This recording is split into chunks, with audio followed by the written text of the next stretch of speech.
전 세계가 지금 한식 열풍에 휩싸여 있습니다. 아이슬란드에서는 한식 오이 샐러드 하나로 오이가 동나고 미국 슈퍼마켓의 김치 코너는 매번 매진 사태를 겪고 있습니다. 뉴욕의 고급 레스토랑에서는 삼겹살을 먹기 위해 1시간 이상 대기하는 게 일상이 되었고 간장게장은 밥도둑이라는 별명과 함께 그 인기를 증명하고 있죠. 이쯤 되면 궁금하지 않으십니까? 대체 왜 전 세계가 한국 음식에 이렇게 열광하는 걸까요? 맛 때문일까요? 아니면 건강식이라는 이미지 때문일까요? 뉴욕에서 활동하는 음식 칼럼니스트 역시 같은 의문을 품고 있었습니다. 그녀는 한국 음식을 한 번도 제대로 접해본 적 없었고 발효된 배추, 날로 먹는 게 같은 단어에 오히려 거부감부터 들었죠. 하지만 넷플릭스 예능 흑백요리사가 전 세계적인 돌풍을 일으킨 뒤 그녀의 삶은 완전히 뒤바뀌기 시작했습니다. 처음엔 가벼운 취재였지만 한식의 세계를 깊이 파헤칠수록 그녀는 깨달았습니다. 한식은 단순히 맛으로 승부하는 음식이 아니었습니다. 그것은 역사와 문화, 그리고 사람의 이야기가 담긴 혁명적인 작품이었다고 합니다. 어떤 일이 있었는지 지금 바로 시작하겠습니다. 저는 레이첼 메이어스입니다. 뉴욕에서 활동 중인 음식 칼럼니스트로 꽤나 유명한 잡지사의 간판 칼럼을 쓰고 있죠. 음식이라면 누구보다 잘 안다고 자부해왔어요. 하지만 요즘 제 자신이 점점 작아지는 기분입니다. 이유는 간단해요. 도무지 이해할 수 없는 질문 하나 때문이었죠. 대체 왜 한국 음식이 이렇게 인기인 거야? 사실 저는 한식에 큰 관심을 가진 적이 없었어요. 김치, 발효된 배추잖아요. 간장게장, 게를 날로 간장에 절여 먹는다고. 솔직히 기괴하다고 생각했어요. 그런데 이 모든 편견이 흑백요리사라는 넷플릭스 예능을 본 뒤 산산조각이 나기 시작했죠. 이 프로그램이 전 세계적인 돌풍을 일으킨 이후 매일같이 제 이메일로 한국 음식에 관한 칼럼 요청이 쏟아졌습니다. 미국 슈퍼마켓에서 김치 코너가 매번 매진되고 뉴욕의 고급 레스토랑에서 삼겹살을 먹으려면 예약이 필수라는 이야기도 들렸죠. 한국 음식이 이렇게 대단한가? 라는 의문과 함께 저의 호기심이 점점 커졌습니다. 그러던 어느 날 제 편집장이 제게 딱 한마디를 던졌어요. 레이첼, 한식을 파헤쳐봐. 왜 세계가 한국 음식에 열광하는지 내 시각으로 써보라고. 처음엔 거절하고 싶었어요. 한국 음식 잘 알지도 못하는데. 하지만 점점 궁금해졌습니다. 김치, 삼겹살 같은 음식들이 왜 이렇게 세계적인 반향을 일으키는지 알고 싶어졌어요. 뉴스를 보던 중 한국식 오이 샐러드 하나가 아이슬란드 사람들을 오이 광풍으로 몰아넣었다는 기사를 접했어요. 참기름, 마늘, MSG. 이게 그렇게 대단한가? 처음엔 솔직히 비웃었습니다. 아니, 단순한 샐러드 하나가 사람들을 이렇게 열광하게 만들다니요. 하지만 머릿속에서 그 뉴스가 떠나지 않더군요. 결국 저는 한식을 전문으로 다룬다는 뉴욕의 작은 한식당에 가서 그 오이 샐러드를 시켜봤어요. 정말 맛있으면 얼마나 맛있겠어? 하며 반신반의하는 마음으로 기다렸죠. 접시가 나오자 일단 색감부터가 독특했습니다. 얇게 썬 오이가 진한 갈색 간장 소스에 담겨 있었고 깨가 솔솔 뿌려져 있었어요. 한 입 먹어봤는데 제 혀가 깜짝 놀랐습니다. 마늘의 알싸한 풍미와 참기름의 고소함, 그리고 소스에 배어든 오이의 상큼함이 입안에서 춤을 추는 느낌이었어요. 단순히 상큼하다거나 고소하다는 표현으론 부족했죠. 그 맛은 묘하게 중독성이 있었습니다. 그날 집에 돌아오자마자 저는 한국식 오이 샐러드 레시피를 찾아 직접 만들어 보기로 했어요. 참기름과 마늘은 구할 수 있었지만 제가 알고 있는 MSG라는 재료는 미국에서 부정적인 이미지가 강해서 좀 망설여졌습니다. 하지만 한국 사람들이 이렇게 많이 쓰는데 다 이유가 있겠지 라고 생각하며 넣어봤어요. 놀랍게도 제가 만든 오이 샐러드도 꽤 괜찮았습니다. 간단한 재료 몇 가지만으로 이렇게 깊고 풍부한 맛을 낼 수 있다는 게 충격적이었죠. 하지만 오이 샐러드 열풍은 맛 때문만이 아니었어요. 아이슬란드에서는 한국식 오이 샐러드가 다이어트에 좋다는 소문이 돌면서 사람들이 오이를 사재기하기 시작했다는 이야기를 들었습니다. 사실인지 확인하고 싶어서 아이슬란드에서 활동 중인 틱토커의 영상을 찾아봤어요. 영상 속에서 그녀는 말했습니다. 한국식 오이 샐러드를 먹고 나서 몸이 가벼워졌어요. 배도 오래 불러 있고요.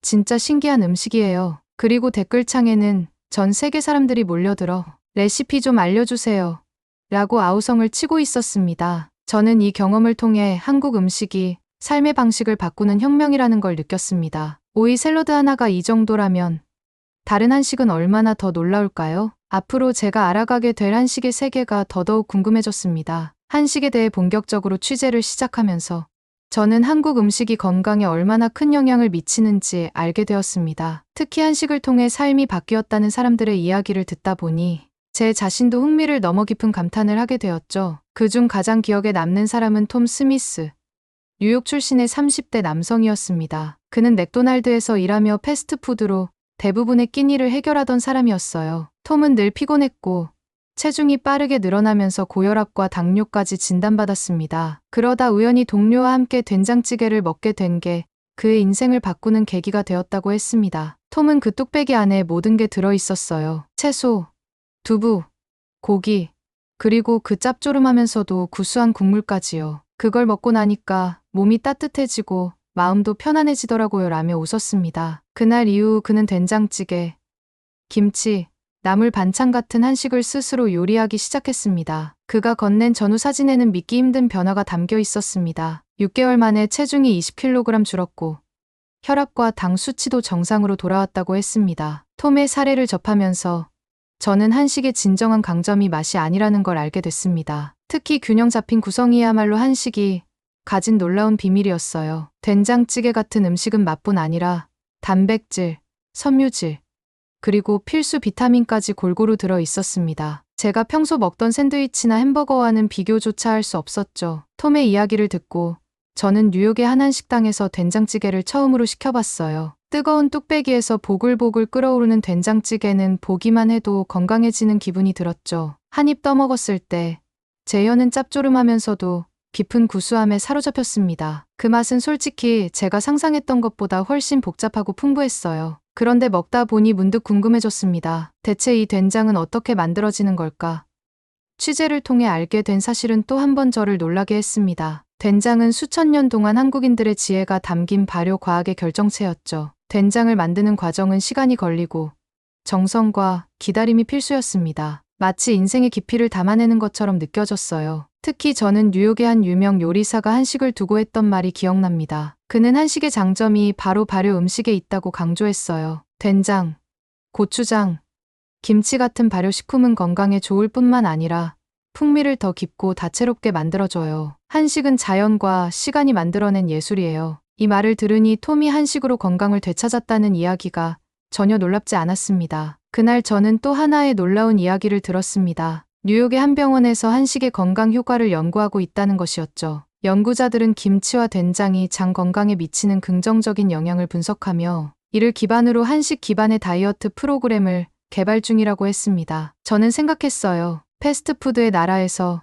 이제 사람들이 한식으로 몸을 치유하고 있구나. 톰의 이야기는 그저 시작에 불과했습니다. 이후 저는 한식을 통해 삶이 바뀐 수많은 사람들의 이야기를 들었습니다. 그리고 그 모든 이야기는 저를 한식이라는 거대한 세계로 더 깊숙이 끌어들였습니다. 맛있는 음식이라는 관점을 넘어 한식은 이제 제게 새로운 시각을 열어준 혁명이었습니다. 저는 한식에 대해 조사하면서 깨십이라는 독특한 재료를 알게 되었습니다. 처음엔 그저 흔한 잎채소 정도로 생각했어요. 하지만 깨십은 단순한 잎채소가 아니라 한국 음식 문화에서 중요한 자리를 차지하고 있었죠. 가장 먼저 접한 이야기는 깨십 논쟁이었습니다. 한국인들 사이에서 누군가의 깨십을 대신 집어주는 게 연인에게 신뢰인가 아닌가라는 토론이 벌어졌다는 얘기는 제가 보기엔 조금 황당하게 들렸어요. 그런데 이상하게도 이 논쟁은 단순히 깨십이 아니라 사람들 사이의 관계와 배려, 그리고 미묘한 감정의 교류를 상징하는 듯했죠. 하지만 제가 깨십에 진짜 흥미를 느끼게 된 건 어떤 외국인이 깨십을 보고 한 말 때문이었습니다. 한국 사람들은 독초를 먹는 거 아니야? 이건 낙엽을 먹는 것처럼 보여. 솔직히 저도 처음엔 같은 생각을 했어요. 깨십 특유의 강렬한 향과 낯선 모양은 서양 채소와는 너무 달랐거든요. 그래서 뉴욕의 한 한식당에서 깨십을 처음 맛봤을 때 저도 조금 당황했습니다. 깨십은 생잎 상태로 고기와 함께 쌈을 싸먹거나 간장과 고춧가루, 마늘로 절인 깨십 장아찌로 제공됐는데 그 향이 너무 강렬해서 적응이 쉽지 않았어요. 한 입 먹고 나서 속으로 이렇게 중얼거렸죠. 이건 진짜 이상하다. 왜 이렇게 독특한 향이 나지? 그런데 이상한 점은 먹으면 먹을수록 깨십의 매력이 느껴지기 시작했다는 겁니다. 깨십의 상쾌하면서도 살짝 쓴맛이 고기와 기름진 음식의 풍미를 완벽히 잡아줬어요. 저는 깨십의 매력에 빠져들기 시작했죠. 그 후 깨십에 대해 더 깊이 조사하면서 이 재료가 한국인의 삶과 얼마나 밀접하게 연결되어 있는지 알게 되었습니다. 깨씹은 단순히 고기와 곁들여 먹는 재료가 아니라 찌개, 전골, 심지어 라면에까지 활용되는 다재다능한 재료였습니다. 그런데 한국인들조차 깨씹에 대해 호불호가 명확히 나뉜다는 점이 흥미로웠어요. 깨씹 향 때문에 못 먹겠어요 라는 사람도 있었고, 반대로 이 강렬한 향이 없으면 음식이 허전해요 라고 말하는 사람도 있었죠. 깨씹이 가진 독특한 매력은 외국인들에게는 낯설게 느껴질 수밖에 없었습니다. 하지만 깨씹을 더 조사하면서 이 작고 얇은 잎사귀가 채소 이상의 의미를 가지고 있다는 것을 알게 되었어요. 깨씹의 매력에 대해 더 알기 위해 저는 한 한국인 셰프와 인터뷰를 진행했습니다. 그는 이렇게 말했습니다. 깨씹은 향신료가 아니라 음식의 균형을 맞추는 재료예요. 삼겹살 같은 고기의 기름진 맛을 잡아주고 국물 요리에 넣으면 향을 더 깊게 만들어주죠. 깨씹에 대한 취재를 마치면서 저는 이 작은 잎사귀가 한국인의 철학과 미학을 담고 있다는 사실을 깨달았습니다. 한국인들은 각 재료가 가진 본연의 맛과 향을 존중하며 그것을 조화롭게 엮어냅니다. 깨씹은 그 상징이었어요. 다음으로 김치에 대해 취재를 시작했습니다. 김치는 한식의 대표 아이콘이라 불리지만 처음 미국에서는 한동안 부정적인 이미지가 있었습니다. 발효 특유의 냄새 때문인지 많은 사람이 김치를 마치 이상한 음식처럼 여겼죠. 그런데 요즘은 상황이 완전히 달라졌어요. 김치가 미국인의 식탁을 점령하고 있다는 소식을 접했을 때 저는 도저히 믿기 어려웠습니다. 취재를 위해 뉴욕의 한 대형 슈퍼마켓을 방문했을 때 김치 코너 앞에서 줄을 서 있는 사람들을 보고 그 인기를 실감했어요. 김치 코너가 매번 매진된다는 말을 들었을 땐 약간 과장된 이야기인 줄 알았는데 눈앞에서 직접 확인하니 충격적이었죠. 한 고객이 외쳤습니다. 김치 없이는 아침을 못 먹겠어요.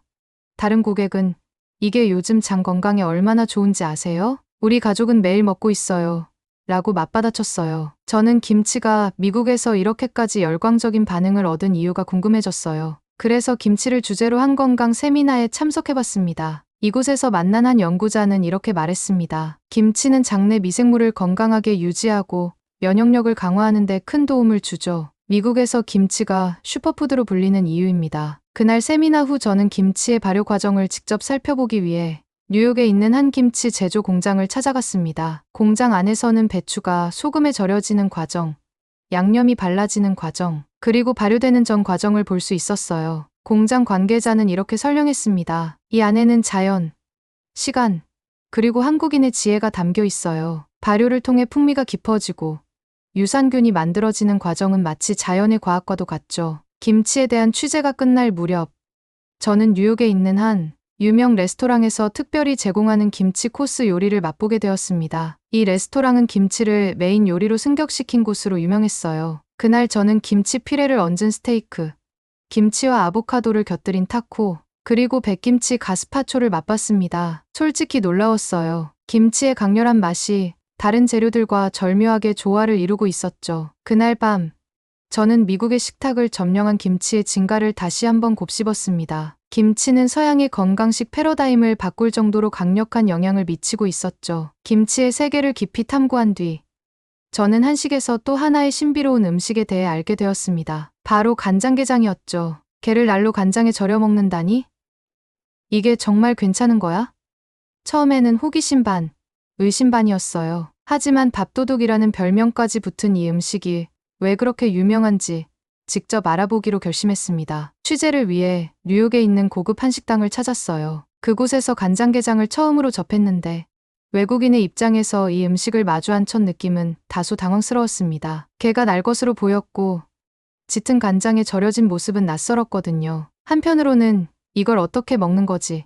라는 생각이 들기도 했어요. 직원에게 물어보니 간단하게 손으로 게 껍질을 열어 살을 긁어내면 된다고 하더군요. 제가 게살을 한 입 떠서 입에 넣었을 때 그 맛은 정말 충격적이었어요. 게의 부드러운 단맛과 간장의 짭조름한 감칠맛이 입안에서 완벽하게 어우러졌습니다. 이건 음식이 아니라 마법이야 라는 생각이 들었죠. 특히 게살을 흰쌀밥에 비벼 먹었을 때 저는 그제야 간장게장이 왜 밥도둑이라 불리는지 깨달았습니다. 밥 한 공기가 눈 깜짝할 사이에 사라졌거든요. 그날 식당에서 들은 이야기에 따르면 간장게장은 조선시대 왕들의 수라상에도 자주 오를 만큼 귀한 음식이었다고 합니다. 특히 게장을 만들기 위해서는 게의 신선도를 유지하면서도 발효의 깊은 풍미를 만들어내는 기술이 필요했죠. 그런데 간장게장에 대한 외국인의 반응은 극명하게 갈렸습니다. 어떤 사람은 썩은 간장에 절인 음식 아니야? 라며 오해했고, 어떤 사람은 날생선을 먹는 것도 힘든데 게를 날로 먹다니 상상도 못하겠어 라며 고개를 저었습니다. 하지만 한번 먹어본 사람은 대체로 이렇게 말했습니다. 처음엔 무섭지만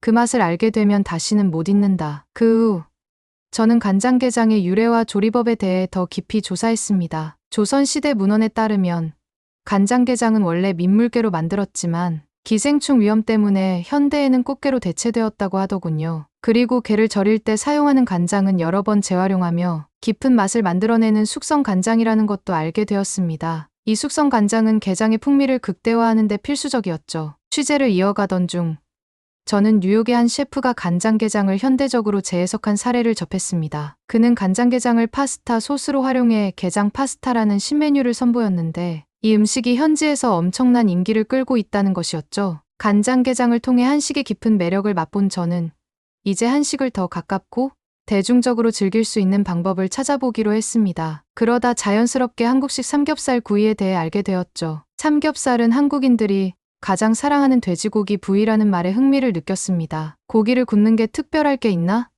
처음에는 그다지 새로울 것 같지 않았어요. 하지만 삼겹살에 대한 조사를 시작하면서 저는 그 생각이 얼마나 틀렸는지 깨닫게 되었죠. 우선 한국에서 삼겹살은 단순한 요리가 아니었습니다. 그것은 사회적 경험이자 문화적 이벤트에 가까웠어요. 뉴욕에서도 한국식 삼겹살집이 점점 늘어나고 있었는데 취재 중 만난 한 식당 주인이 저에게 이렇게 말했어요. 삼겹살은 혼자 먹기엔 재미없습니다.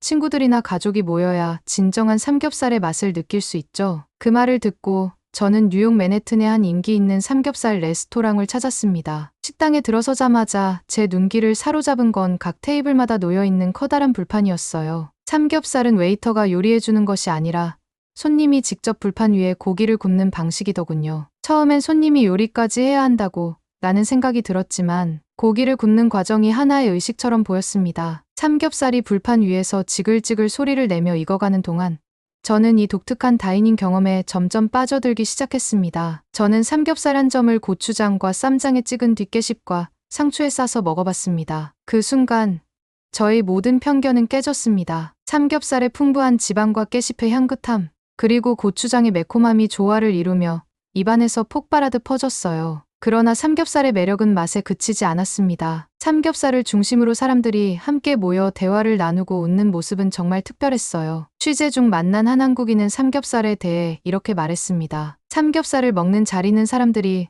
가장 솔직해질 수 있는 자리예요. 고기를 굽는 동안 자연스럽게 대화가 오가고 서로의 이야기를 나누게 되죠. 삼겹살은 사람을 이어주는 음식입니다. 한국에서는 삼겹살을 먹는 자리가 중요한 사회적 의미를 가진다는 사실을 알게 되었어요. 직장 동료들과의 회식, 친구들과의 모임, 심지어 중요한 대화가 필요한 순간에도 삼겹살집이 선택되곤 한다는 이야기는 저를 놀라게 했습니다. 또 한 가지 흥미로웠던 점은 삼겹살의 글로벌 인기였습니다. 뉴욕에서도 삼겹살집은 항상 만석이었고 제가 직접 방문했던 레스토랑에서는 삼겹살을 먹기 위해 최소 1시간 이상 기다려야 했습니다. 심지어 일부 레스토랑에서는 삼겹살이 너무 인기를 끌어 돼지고기 공급이 부족해질 정도라는 이야기도 들었어요. 취재를 마치고 사무실로 돌아온 저는 한식을 처음 접했을 때 가졌던 생각을 떠올렸습니다. 발효된 배추, 날로 먹는 게 낙엽이라니 이게 어떻게 세계를 사로잡는다고. 그런데 지금 제 책상 위에 놓인 취재 노트를 보며 깨닫습니다. 제가 틀렸다는 거려. 한국 음식은 맛있는 음식 이상의 의미를 가지고 있었습니다. 그것은 역사와 문화, 그리고 사람들의 삶이 고스란히 담긴 작품이었어요. 제가 만난 사람들의 이야기를 떠올려 보세요. 한국식 오이 샐러드 하나가 아이슬란드에서 오이 품귀 사태를 일으켰고 된장찌개가 패스트푸드로 망가진 톰의 건강을 되찾아줬으며 깨짚은 잎사귀를 넘어 한국인들의 정서와 감정을 상징했죠. 그리고 김치는 미국의 식탁을 완전히 바꿔놓았고 간장게장은 밥도둑이라는 별명답게 맛의 새로운 세계를 보여줬어요. 하지만 이 모든 음식이 맛있어서 세계를 사로잡은 건 아니었습니다. 저는 한식을 조사하며 깨달았어요. 한식의 진짜 매력은 그 안에 담긴 이야기에 있다는 것을요. 뉴욕의 한식당에서 만난 한국 셰프의 말이 떠오릅니다. 한식은 먹는 사람과 요리하는 사람의 관계를 이어주는 음식이에요. 우리는 음식을 통해 마음을 나누죠. 이 말은 삼겹살집에서 사람들과 고기를 구우며 느낀 감정과도 같았습니다. 한식을 먹는다는 건 함께 음식을 나누고,